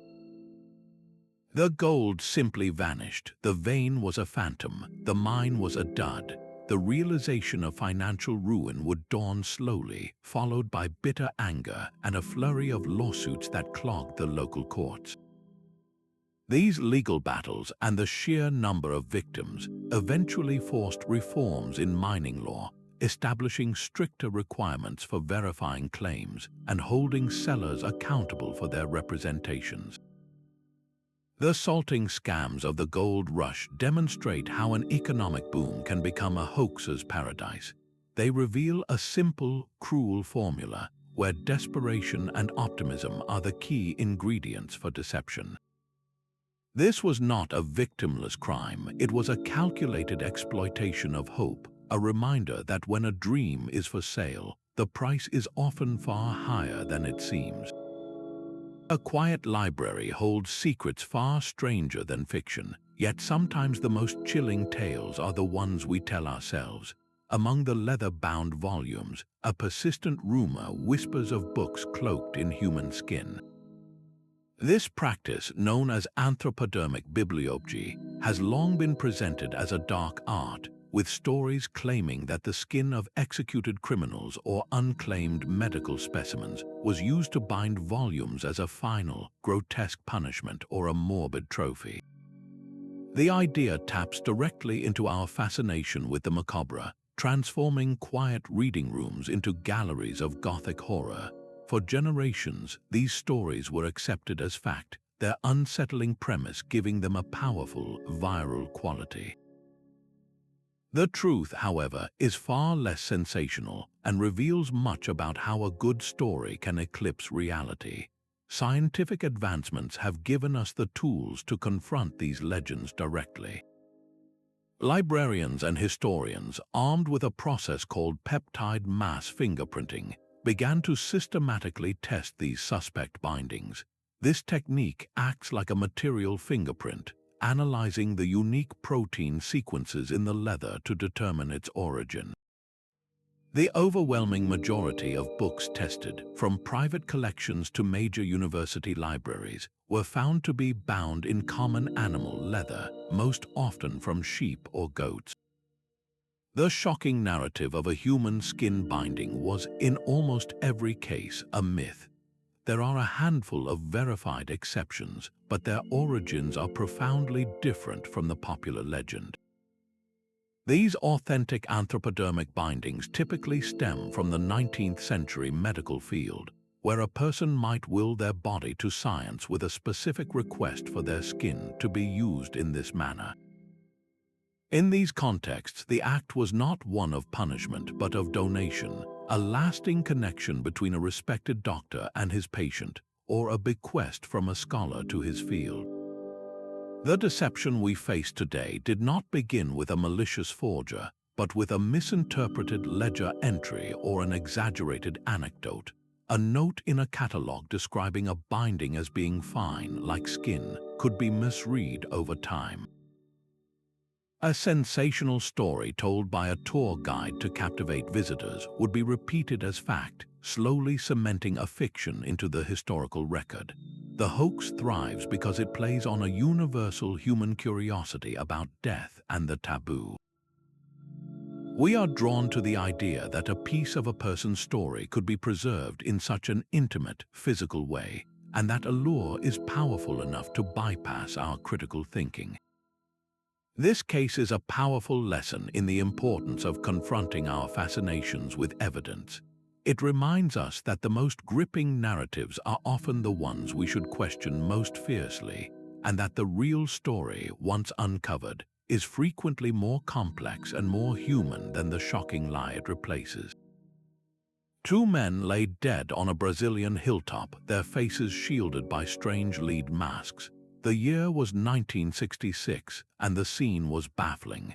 Beside the bodies were cryptic notes and an empty water bottle, along with a puzzling piece of paper labeled simply "Instructions." The mystery of the lead masks case ignited a firestorm of speculation, instantly transforming a local tragedy into an international enigma. The immediate theories were dramatic and surreal. Some speculated the men were attempting contact with extraterrestrials, and the lead masks were meant to protect them from cosmic radiation. Others whispered of a failed occult ritual, a summoning that went terribly wrong. The very strangeness of the scene seemed to demand an equally strange explanation, and for years, hoaxers and conspiracy theorists were happy to supply them, weaving elaborate tales of alien communication and supernatural forces. The truth, as uncovered by patient investigators and local historians, was far more mundane yet deeply human. The two men were electronics technicians, fascinated by the spiritualist and esoteric ideas that were popular in Brazil at the time. They were likely experimenting with homemade equipment, perhaps attempting to achieve an altered state of consciousness or communicate on a different psychic wavelength. The lead masks were not for blocking alien rays, but possibly for focusing their own mental energies or shielding themselves from electromagnetic interference in their makeshift experiment. The notes found with them were not alien codes, but personal reminders and a list of spiritualist instructions for their pursuit. The most probable explanation is a tragic accident. They may have ingested or inhaled a toxic substance as part of their ritual, or succumbed to exposure on that isolated hill. Their deaths were almost certainly not the result of a malevolent hoax they intended to play on the world, but rather the unintended consequence of a private, misguided quest for higher knowledge. This case is a perfect example of how an ambiguous event becomes a hoax through the power of speculation. When the official story feels incomplete or too simple, people rush to fill the void with narratives that are more emotionally satisfying. The idea of a bizarre alien encounter is simply more thrilling than the story of two men whose spiritual experiment ended in misfortune. This underscores a vital tool for analyzing any historical mystery, the principle of Occam's razor. This principle suggests that among competing explanations, the one with the fewest assumptions is usually correct. Here, the simplest answer involves known human behavior, personal interests, and a tragic accident. The complex tales of UFOs and occult magic require a long chain of unproven assumptions. The enduring power of the lead mask's legend reminds us that we are often the ones who create the hoax, not through malice, but through our own irresistible need to see a grand conspiracy where there might only be a simple, sad story. A house in Amityville, New York, became the stage for a modern ghost story that would terrify millions. In 1974, a young man named Ronald DeFeo Jr. murdered his entire family in their sleep at 112 Ocean Avenue. This was a real and devastating tragedy, but a year later, when a new family, the Lutzes, moved into the same home, they claimed the violence had left a supernatural stain. After just 28 days, they fled, describing a terrifying ordeal of swarms of flies, green slime oozing from the walls, and a demonic pig-like entity named Jody. Their account was not just a local rumor, it was a meticulously packaged narrative that would become a global phenomenon known as the Amityville Horror. The story was perfectly tailored for its time, tapping into a cultural obsession with the occult and demonic possession, fueled by films like The Exorcist. It offered a chilling sequel to a real-life crime, suggesting that evil could linger in a place, infecting anyone who dared to live there. This idea of a haunted house, a location cursed by its past, is a primal fear, and the Lutz's story gave it a specific, terrifying address. The financial machinery behind the deception was set in motion almost immediately. The Lutzes worked with a writer and a lawyer to craft their experiences into a best-selling book. Their lawyer, William Weber, later admitted that the entire supernatural saga was concocted over many bottles of wine, a fictional story designed to generate money, and he claimed to help Ronald DeFeo Jr. build an insanity defense. The hoax was not a spontaneous fright, it was a calculated business plan from the very beginning. Investigators and skeptics quickly dismantled the legend. Paranormal researchers found no evidence to support any of the claims. The infamous swarms of flies in the dead of winter were easily explained by a neglected septic system. The mysterious hoof prints in the snow were likely made by a local newspaper delivery boy. Even the family's own accounts were riddled with contradictions and changed significantly over time. The entire haunting relied on anecdote and suggestion, with no physical proof that could withstand scrutiny. So why did the story become so incredibly powerful? It succeeded because it blended an undeniable truth with a manufactured fantasy. The murders were horrifically real, providing a foundation of genuine dread. The haunting was a fictional extension, a story that allowed people to explore their fear of evil from the safety of a book or a movie theater. It demonstrated how easily our minds can connect real tragedy to supernatural explanation, especially when the narrative is compelling and the tellers seem sincere. The eventual confessions from key participants revealed the core motive: profit. The Lutzes and their associates had turned a family's unimaginable grief into a lucrative franchise of books and films. This case forces us to confront an uncomfortable ethical line, the point where tragic reality is repackaged as commercial horror. The Amityville hoax endures not because it was a convincing deception, but because the idea it sold, a house possessed by its past, continues to haunt our collective imagination long after the facts have been laid bare. A massive sandstone slab rests beside a Massachusetts river, its surface a chaotic tapestry of shapes and lines. Dighton Rock has been a riddle for centuries, its weathered inscriptions fueling endless debates over who first carved its message. Portuguese explorers, Phoenician sailors, and even Vikings have been proposed as its authors, with each theory claiming the rock as definitive proof of a forgotten voyage to the New World. The carvings themselves are a jumbled mix of geometric patterns, human figures, and what appear to be letters from alphabets both familiar and strange. This very ambiguity is what made the rock so vulnerable to deception. Its original story slowly buried under layers of modern ambition. Hoaxes saw a perfect opportunity in the stone's mysterious surface. Over the years, individuals hoping to prove their own historical theories added their own graffiti, carefully carving new symbols amid the ancient ones to support a favorite narrative. A proponent of Portuguese discovery might add a faint cross or a date, while another, dreaming of Celtic contact, would etch a spiral or a rune-like character. These later additions were not random vandalism, they were deliberate acts of forgery, designed to reshape the past by literally rewriting the stone.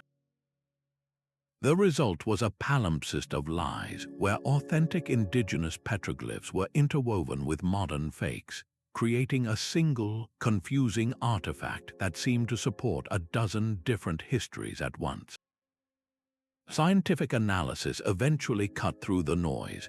Researchers used advanced techniques to study the weathering patterns and tool marks, distinguishing the deep, time-softened grooves of pre-colonial Native American work from the sharper, shallower cuts of metal tools. This careful examination confirmed that the earliest carvings were indeed the work of indigenous peoples, likely serving as boundary markers, ceremonial sites, or records of events.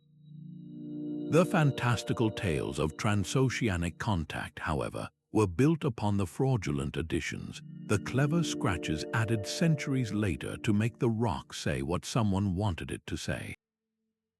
Dighton Rock stands as a powerful metaphor for the way we interpret history. It shows us that an artifact does not speak for itself, we speak for it, and in doing so, we often project our own desires and biases onto its silent surface. The true hoax was not the rock itself, but the stories we were so eager to attach to it, a reminder that the most convincing evidence can sometimes be nothing more than a blank slate waiting for our own reflection. For over 200 years, a small island off the coast of Nova Scotia has promised a fortune just out of reach. The legend of Oak Island's money pit began in the 1790s when a teenager named Daniel Maginnis found a peculiar circular depression in the ground with an old block and tackle hanging from a tree above it. The story says he and his friends started digging, only to find a complex series of platforms made of logs every 10 feet, a construction that seemed too deliberate to be natural.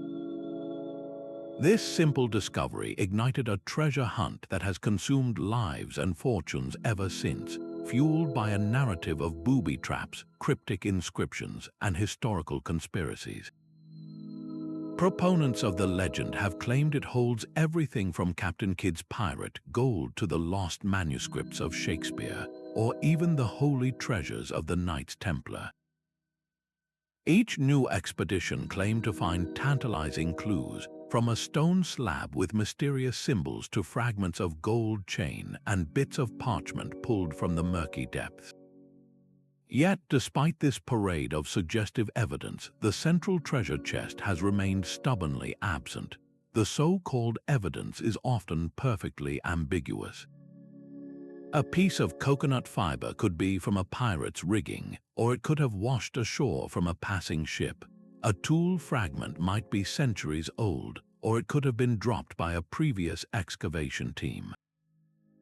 This ambiguity is the hoax's greatest strength, allowing every generation to reinterpret the same scant clues as new proof that they are on the verge of a world-changing discovery. The entire enterprise has been thoroughly debunked by archaeologists and engineers. They point out that the island's geology, with its natural sinkholes and limestone formations, can easily create the layered, log-like appearance that fueled the original myth. The infamous flood tunnels, said to be a brilliant booby trap protecting the treasure, are more likely to be natural water channels common in such coastal environments. The professional consensus is clear: there is no engineered money pit, and the historical record contains no reliable mention of any significant treasure buried there. So why does the hunt continue with such fervor? The Oak Island legend is a masterclass in serialized storytelling. Modern television shows have amplified this, turning each season into a cliffhanger where the next clue is always one more dig away. This format expertly plays on human psychology, transforming repeated failure into a narrative of perseverance. Each financial loss and empty hole is not seen as evidence against the treasure, but as a necessary trial on the path to an eventual, glorious reward. The real treasure of Oak Island was never gold. It is the endless cycle of hope itself. The saga demonstrates how a legend can become self-perpetuating, funded by the dreams of new believers and the profits from media rights. It shows that the most durable hoaxes are not single lies, but ongoing stories that we choose to invest in, generation after generation, because the thrill of the hunt is often more valuable than anything we could possibly find. A map is a promise of a world made knowable, but sometimes that promise is built on a ghost. For centuries, nautical charts of the Gulf of Mexico featured a small landmass known as Bermuda Island. It was a fixed point, a speck of land noted by Spanish explorers as early as the 16th century. Then, in the 20th century, it simply vanished. Modern surveys could find no trace of it. This was not just a cartographical curiosity. Its disappearance had immense real-world consequences, sparking a conspiracy theory that the island had been deliberately erased. The timing fueled the fire. The mystery of Bermuda emerged just as Mexico and the United States were negotiating a critical maritime border in the Gulf, a line that would determine rights to the vast oil reserves hidden beneath the seabed. The alleged location of Bermuda Island would have extended Mexico's economic zone dramatically, locking away billions of dollars in potential revenue for the United States. For conspiracy theorists, the motive was clear and sinister. A powerful government had made an inconvenient island disappear from the maps to steal a nation's natural wealth. This narrative of a cartographic assassination was a hoax built on a foundation of genuine political and economic tension. It was a story that gave a simple, villainous face to the complex and often opaque world of international diplomacy. The truth, uncovered by historians and geographers digging through dusty archives, was far less dramatic but equally fascinating. Bermuda Island was almost certainly a phantom from the start. Early navigators relied on rudimentary tools and often worked from second-hand accounts, their maps a patchwork of accurate observation, guesswork, and outright myth. A simple transcription error, a misreading of longitude, or the illusion of a low-lying cloud bank could easily conjure an island onto parchment. Once placed on one respected map, this fictional landmass would be faithfully copied by other cartographers for generations, its existence becoming an unchallenged fact through repetition rather than verification. The final proof came from the unblinking eye of satellite technology. Comprehensive scans of the Gulf of Mexico's floor revealed no seamount, no submerged plateau, no geological feature that could have ever supported an island like Bermuda. The ocean was deep and empty where the map said land should be. The conspiracy theory collapsed under the weight of empirical evidence, yet it left behind a crucial lesson. The Bermuda hoax was powerful not because it was clever, but because it was useful. It served a political narrative, providing a compelling scapegoat for a complex geopolitical outcome. It reminds us that the stories we tell about the land and the lines we draw upon it are often less about geography and more about our own desires, fears, and conflicts. A phantom island, it turns out, can sway nations long after it has vanished from the sea. A radio telescope in Ohio recorded the universe for any sign of a whisper, a pattern, a hello. On August 15, 1977, it heard a shout. An astronomer named Jerry Amon was reviewing the day's date to print out when his eye caught a string of letters and numbers so extraordinary he circled it and wrote one word in the margin: wow. The signal was strong. It lasted for 72 seconds, and it appeared to originate from a region of space with no known stars or planets. For that brief moment, it seemed to be everything scientists listening for extraterrestrial intelligence had been hoping to find. A narrow-band radio transmission of the kind only an intelligent civilization would be capable of producing. The public imagination, already primed by science fiction, seized upon the discovery. Here was the long-awaited proof, a cosmic message finally received. The story was irresistible, a signal so perfect it felt like a deliberate beacon. Yet that perfection was the heart of the problem, because the wow signal never repeated. Despite decades of pointed searches aimed at the same patch of sky, the silence has remained unbroken. This single, brilliant data point became an island in a sea of nothingness, a siren call with no source. How could such a powerful signal simply vanish? The lack of repetition is the death knell for the alien communication theory. In science, a result must be repeatable to be verified. A single event is an anomaly, a clue, but never conclusive proof. The signal's brief and unique nature was the very thing that allowed sensational claims to flourish, because it could not be disproven, only doubted. Without the ability to study it again, the door was left open for interpretation, and hope rushed in to fill the void. Scientists have since proposed more mundane explanations that fit the available evidence. One compelling theory points to the passage of a comet, which can release large clouds of hydrogen gas that might produce a similar radio burst. Another suggests the signal was a reflection from a piece of human-made space debris, like a satellite, bouncing a terrestrial transmission back to Earth in a fleeting and unpredictable way. These are not as thrilling as a message from another world, but they are grounded in known physics and observable phenomena. The story of the WOW signal is a masterclass in the perils of ambiguous data. It shows how easily we can project our deepest desires onto a blank canvas, transforming a mysterious blip into a universe-altering discovery. This hoax was not built on a forged artifact or a staged photograph, but on the powerful human tendency to see intention in randomness, to find a pattern where none may exist. It underscores a fundamental rule of exploration, whether of our own history or the cosmos, that the most extraordinary claims require not just a single wonder, but a chorus of consistent evidence to be believed.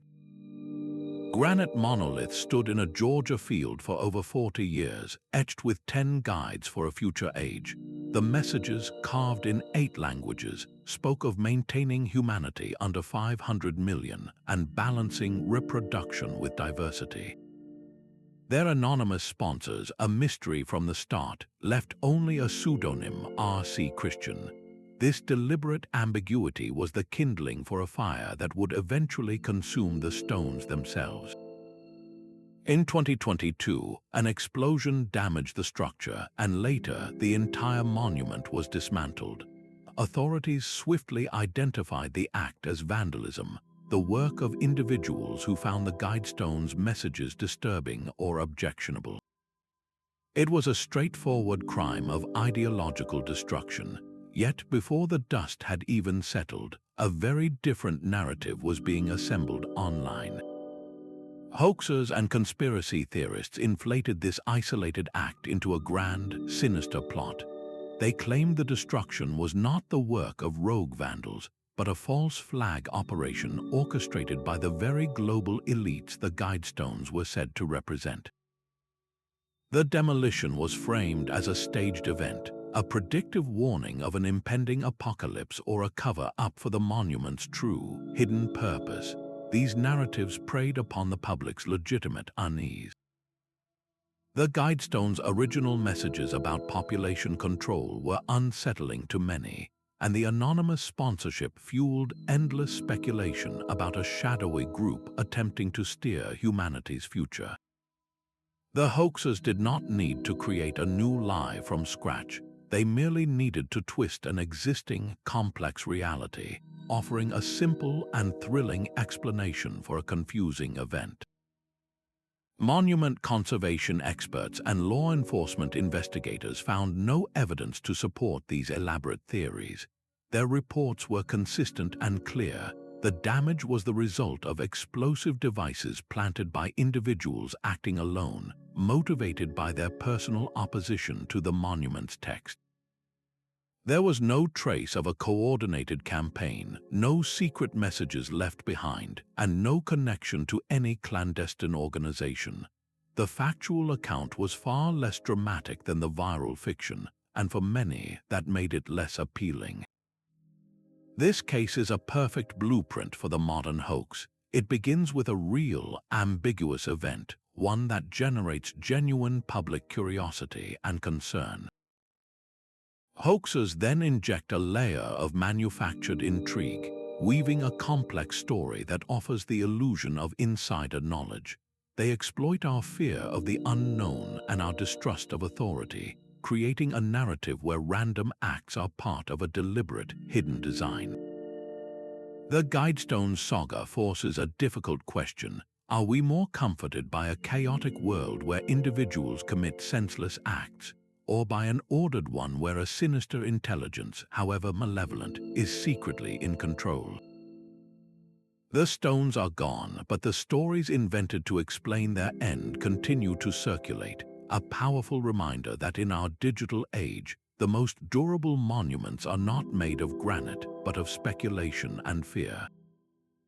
A fabricated prophecy can sometimes carry a weight far heavier than any truth. In the 1990s, a group known as the Order of the Solar Temple made a series of precise and terrifying predictions, claiming that a cosmic convergence of astronomical alignments would trigger an apocalyptic event. They promised their followers a path to salvation, a journey to the star Sirius, but this celestial promise was a complete fiction, a hoax built on the language of science to mask a brutal reality. The leaders of this cult were masters of manipulation, using fabricated prophecies and the powerful tools of fear and isolation to control every aspect of their members' lives. They created a closed world where their word was the only source of information, systematically cutting off followers from friends, family, and any outside perspective that might challenge the unfolding narrative. This manufactured reality became so powerful that when the leaders declared the end was near, dozens of members obeyed their final, horrific commands, resulting in a series of mass suicides and murders that shocked the world. The tragedy was not an accident, it was the direct and calculated outcome of the deception.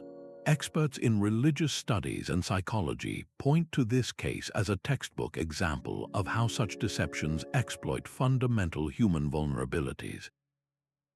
The desire for purpose, for a grand cosmic meaning, is a powerful force, and in times of personal crisis or societal uncertainty, that desire can override our most basic instincts for self-preservation.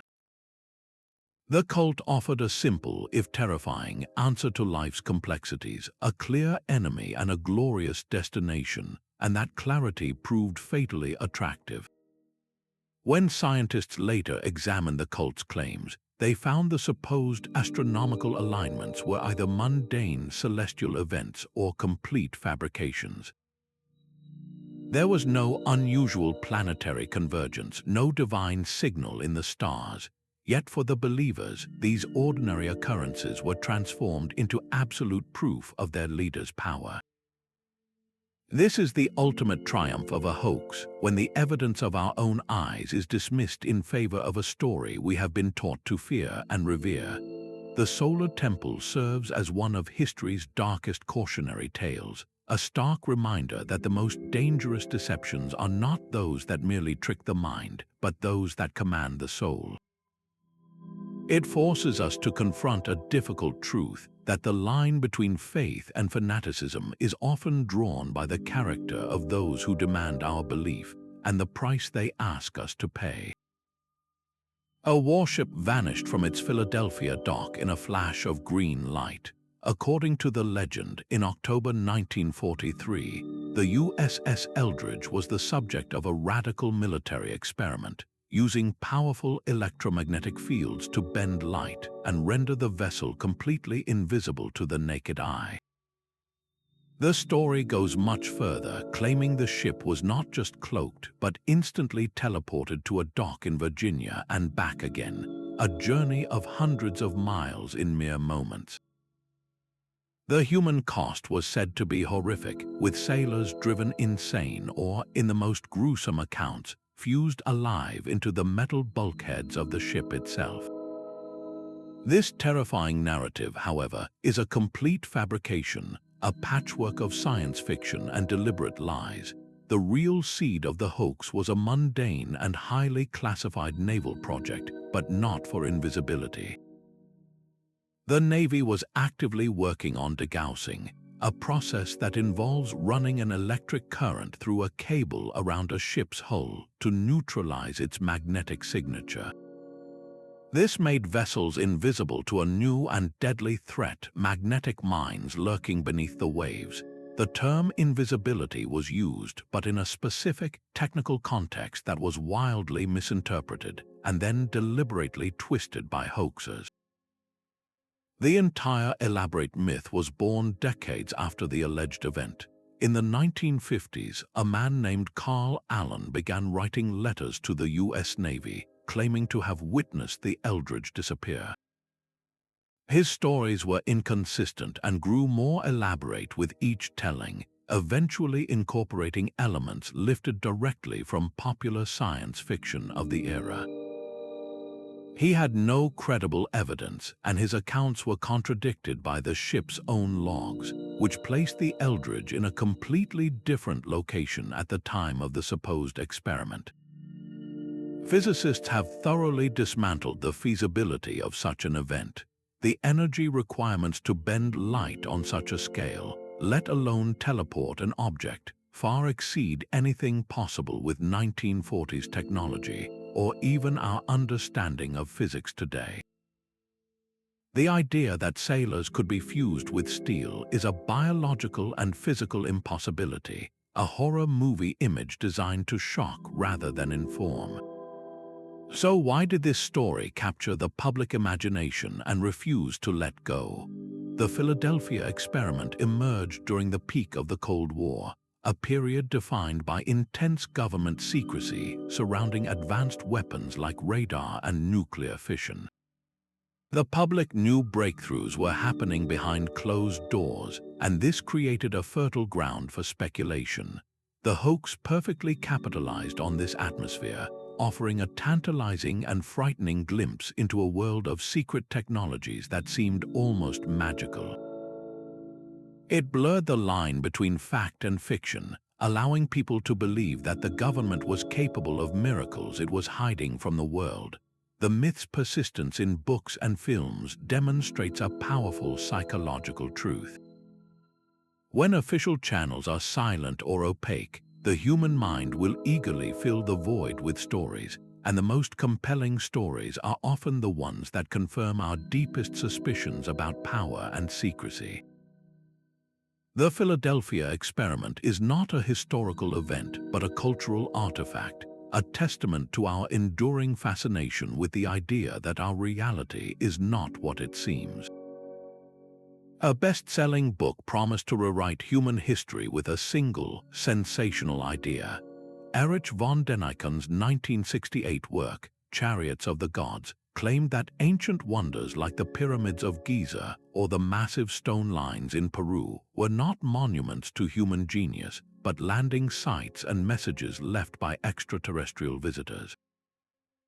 He argued that ancient peoples lacking sophisticated technology could never have moved such massive stones or aligned their structures so perfectly with the stars. This narrative suggested that gods from ancient myths were actually astronauts, and that humanity's greatest achievements were gifts from the stars. It was a story that captured the imagination of millions, offering a cosmic shortcut to explaining the seemingly impossible. Archaeologists and historians, however, have systematically dismantled this theory. They point to the overwhelming physical evidence of human labor, planning, and cultural development. The pyramids were not built in isolation by a confused people, but were the culmination of centuries of architectural experimentation and a highly organized society with deep religious beliefs. We have the workers' villages, the ramps, the quarries, and the tools that prove how these structures were raised by human hands, driven by human faith and ambition. Von Däniken's method relied on selective evidence and willful misinterpretation. He would take an artifact or a myth out of its cultural context, ignore any contradictory information, and present it as definitive proof of alien contact. For example, he interpreted ancient drawings of figures with elaborate headdresses as depictions of astronauts in helmets, while dismissing the well-understood cultural and religious symbolism those headdresses represented. This approach created a compelling but deeply flawed puzzle, where only the pieces that fit the desired picture were used and the rest were discarded. Perhaps the most damaging aspect of the ancient astronaut theory is its underlying prejudice. By insisting that non-Western civilizations were incapable of such grand accomplishments, the theory perpetuates a colonial mindset. It subtly argues that the people of Africa, Asia, and the Americas needed outside, superior help to achieve greatness. This dismisses their intelligence, their resourcefulness, and their rich cultural histories, replacing awe for human achievement with a condescending narrative of divine intervention from space. Scholars note that this is not just bad history, it is a form of intellectual theft, robbing ancient cultures of their legacy. Yet, the theory persists in television shows and popular media. Its enduring appeal lies in its simplicity. It is far easier to believe in a single, magical explanation than to grapple with the complex, collaborative, and gradual process of human innovation. The idea of ancient astronauts offers a ready-made mystery, a solution that feels exciting and profound. This hoax ultimately teaches a vital lesson about the stories we choose to believe. It reminds us that true wonder is not found in shortcuts or sensationalism, but in respecting the immense and documented creativity of humanity itself. The real mystery is not how aliens might have helped us, but how we, against all odds, managed to achieve so much on our own. Every great hoax we have encountered, from a petrified giant to a phantom island, taps into a fundamental human need. We long for a world filled with magic and meaning, for proof of our own importance, or for simple, satisfying answers to complex questions. These deceptions thrive not because they are perfect, but because they offer a story we are already yearning to hear. The Piltdown Man fed a nationalistic pride, the Cottingley Fairies offered solace after a terrible war, and the Bosnian pyramids gave a nation a glorious new identity. In every case, the desire for the story to be true created a blind spot, a place where critical questions were no longer asked. This journey through history's greatest lies reveals a consistent pattern. Our own psychology is the most fertile ground for deception. The crucial defense against these captivating falsehoods is not cynicism, but a disciplined curiosity. It is the willingness to embrace the hard work of verification, to demand evidence from multiple disciplines, and to listen to the quiet, unexciting voice of reason over the thrilling chorus of speculation. True wonder is not found in the easy answer, but in the complex, often messy, truth of human achievement and natural phenomena. History is not just a record of what occurred, it is also a mirror reflecting our own hopes, fears, and the stories we tell ourselves about who we are. Let these legendary deceptions inspire you to look closer, to question the extraordinary, and to find the deeper magic that lies in understanding the world as it truly is. If you have enjoyed unraveling these threads of deception with us, consider subscribing for more journeys into history's hidden corners.